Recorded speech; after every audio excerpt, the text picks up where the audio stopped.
केबे बाहागर हबो जतले पुओ रोजगार कलानी बयस हेलानी घरे तो चिंता करिथिबे मोर गोटे सान भउनटे अछि से बाहाला पर भाबुछु मु बाहाबी केते भाई भउनी आपण आमे 3 जण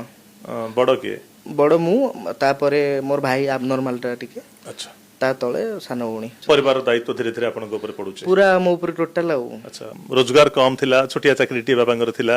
स्कूल रो पियन थिले बोली हम सुनिछु बापा हाँ बापा एक्चुअली स्कूल पियन विथ से सीजन बिजनेस गुड़ा करती आमर महुल धान हो सार हो तो सीजन बिजनेस करती से बहुत पावरफुल माइंड वाला पिला बेलु के तो अभावी गरीबी असुविधा भितरे बड़ हवा पे पड़िछि मु ए सब जिंस केबे फील करिनी कहीं ना मु धनी नुह कि गरीब भी कहबिनी बापा तांकर बहुत कष्ट करके ट्राई करछन्ते हमकु सब क्षेत्र रे जेमिति धनी वाला स्टैंड करिया पे किंतु बंटी सब बापा माने तांका पिला को धनी बोली देखांती हुए तो तांका पाखरे पैसा न थाई पारे तांकर अभाव थाए असुविधा थाए किंतु पिलांकर कोनोसी